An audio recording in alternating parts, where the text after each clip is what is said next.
Que votre oui soit oui et que votre non soit non. Mida Keneget Mida, mesure pour mesure. Gamzou Letova, même ça, c'est pour le bien. Alright, bienvenue dans le Club des riches, où on utilise la mystique, la Kabbalah, qui veut dire recevoir, et les formules en hébreu pour pouvoir passer du 7 du monde naturel au 8 au monde surnaturel. Ça fait un plaisir de vous avoir avec nous aujourd'hui. Donc, comme je disais, que votre oui soit oui et que votre non soit non. Vous avez appris avec moi que la parole est créatrice. Tout ce que vous dites, c'est comme des formules magiques. Il n'y a rien qui n'a pas d'effet dans vos paroles. Tout ce que vous dites a un impact. Par vos paroles, vous changez les 50 prochaines années de votre vie. Cause et effet, cause et effet. Tout ce que vous dites, vous le manifestez, que ce soit positif ou négatif. Donc, vous devez surveiller vos paroles. Vos paroles sont des formules magiques qui transformeront à tout jamais les 50 prochaines années de votre existence, de votre vie. Alors que votre oui soit oui et que votre non soit non. C'est tellement important d'avoir une seule parole. Avant de dire oui à n'importe quoi, réfléchissez. Réfléchissez. Parce que le oui que vous allez dire est un contrat que vous prenez. Et vous allez manifester des choses que peut-être vous ne voulez pas dans votre vie. C'est pour ça que l'échec n'existe pas. L'échec est une illusion. Parce que peu importe ce que vous faites, vous obtenez toujours un résultat. Si vous n'aimez pas le résultat obtenu, changez la formule. Mais l'échec n'est qu'une illusion. Maintenant, Kabbalah veut dire recevoir. Pour recevoir, vous devez avoir la paix intérieure. Sans la paix en fait, c'est le récipient qui permet d'avoir l'argent, la fortune, la santé, l'amour, l'équilibre. C'est la paix qui vous empêche de tomber dans l'anxiété, les pensées suicidaires, le stress, le découragement et qui vous fait perdre la santé mentale. Trouvez la paix pour comprendre les règles de la réussite. Il faut comprendre que lorsqu'on est venu sur Terre, il n'y a personne qui nous avait donné un manuel. On est arrivé sur la Terre sans manuel d'instruction. Donc, c'est pour ça qu'il faut méditer jour et nuit, afin d'être comme un arbre planté auprès d'un cours d'eau qui donne ses fruits en sa saison et dont le feuillage ne se flétrit point. Tout ce que vous ferez va réussir par vos paroles créatrices. Donc, que votre oui soit oui et que votre non soit non. En hébreu, on dit Mida Keneget Mida. Vous allez voir sur ma ligne de vêtements, c'est écrit Mida Keneget Mida. C'est notre slogan qui veut dire, c'est en hébreu, on va le dire en français, mesure pour mesure, cause et effet. Tout ce que vous dites a un impact. Donc, Mida Keneget Mida, mesure pour mesure. Il y a aussi le terme Gamzou Letova. Même ça, c'est pour le bien. Peu importe ce qui vous arrive, c'est pas ce qui vous arrive qui est important, mais c'est comment vous réagissez face aux événements de votre vie qui fait toute la différence sur les 50 prochaines années de votre existence. Ah, la vie est belle. Si vous voulez qu'elle soit belle. La parole est créatrice. Souvent, lorsqu'on communique, on pense que la communication, on parle et ça s'en va sur la personne qui est en face de nous et ça revient. Non, non, je vais vous apprendre. Dans le monde mystique, la communication, elle va dans le bidding céleste. Bidding en hébreu, en français tribunal, donc le tribunal céleste.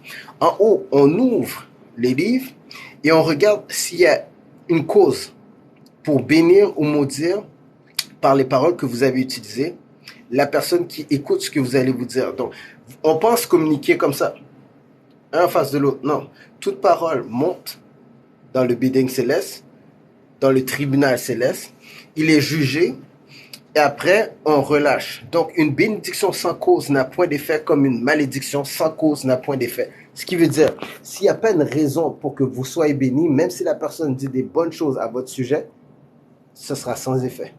De la même façon, si quelqu'un veut vous maudire, dire des mauvaises paroles contre vous, malédiction, diction dire, malé mauvais, bénédiction, bien, diction dire. Donc, voyez, tout ce que vous dites est soit une bénédiction ou une malédiction. Il n'y a pas de communication. Vous dites une joke, ça peut être une bénédiction ou une malédiction. Vous faites un compliment, ça peut être une bénédiction ou une malédiction. Vous acceptez un contrat, ça peut être une bénédiction ou une malédiction. Tout ce que vous dites a un impact. Donc, nos paroles ne vont pas un en face de l'autre. Elles montent dans le tribunal céleste, qu'on appelle bidding en hébreu. Il est jugé pour voir est-ce qu'il y a une raison pour que la personne, les paroles que vous avez prononcées aient un impact sur la personne qui écoute, qui est le réceptacle, le récepteur. Et si il y a cause, il y aura effet. S'il n'y a pas de cause, il n'y aura pas d'effet. Le pouvoir de la parole créatrice. Donc, que votre oui soit oui et que votre non soit non. Mida keneget mida. Mesure pour mesure. Gamzul et Tova. Même ça, c'est pour le bien. Maintenant, on a parlé qu'il y avait 10 séphirotes pour comprendre l'anatomie de l'univers. On parle de Kabbalah, bien sûr. Vous allez savoir, vous allez découvrir que tout ce qui touche la motivation, le spiritisme, tout ce qui touche les religions, tout ce qui touche toutes les croyances, la base, si vous faites des recherches, vous montez la hiérarchie, vous allez voir que tout remonte à la Kabbalah et puis après a été dispersé dans toutes les directions. La Kabbalah veut dire seulement recevoir les anciennes traditions du peuple juif, Israël. Ok, faut pas paniquer, mais sachez que ce peuple contrôle 1% des richesses de la... Ils sont 1% et ils contrôlent 99% des richesses de notre planète. Donc, ils doivent savoir quelque chose que on ne maîtrise pas encore. Maintenant, ce qu'on fait, c'est qu'on va partager ensemble les secrets pour savoir comment ils arrivent à obtenir de si grands résultats. Donc, il existe 10 séphirotes qui nous permettent de rentrer, de toucher et de comprendre les secrets de l'univers et de l'anatomie de cet univers. On a dit que la première séphirote s'appelait Keter, Keter qui veut dire couronne. La dernière séphirote, c'est Malhut, qui veut dire royaume. Après Keter, on a Okma. Okma, c'est la sagesse. Suivi de la Bina. Bina, c'est l'intelligence. Alors, vous comprenez, vous voyez comment fonctionne le tout? C'est pas parce qu'une personne est intelligente qu'elle est nécessairement sage. C'est pour ça qu'il est dit, heureux l'homme qui ne s'assied pas en compagnie des moqueurs. Heureux l'homme. Vous savez, non, heureux l'homme. Connaissez-vous le texte? J'ai un blanc de mémoire. Son premier. Waouh, j'ai un blanc de mémoire. Heureux l'homme qui ne marche pas selon le conseil des méchants, qui ne s'assied pas en compagnie des moqueurs. Aïe. Mais qui trouve son plaisir dans la... trouvez le texte pour moi, s'il vous plaît. Et puis, je ferai la parenthèse par rapport à ça. Bref. C'est live, donc il n'y a pas de coupure, on y va straight up. On a appris que Okma, c'est la sagesse qui vient du cerveau. Bina, c'est l'intelligence qui vient du cœur. Et ensuite, ça s'en va dans l'intention qu'on appelle la kavana, qui va dans le tahat. Je n'irai pas plus loin aujourd'hui. Donc, on a la sagesse, Hokma, qui vient du cerveau,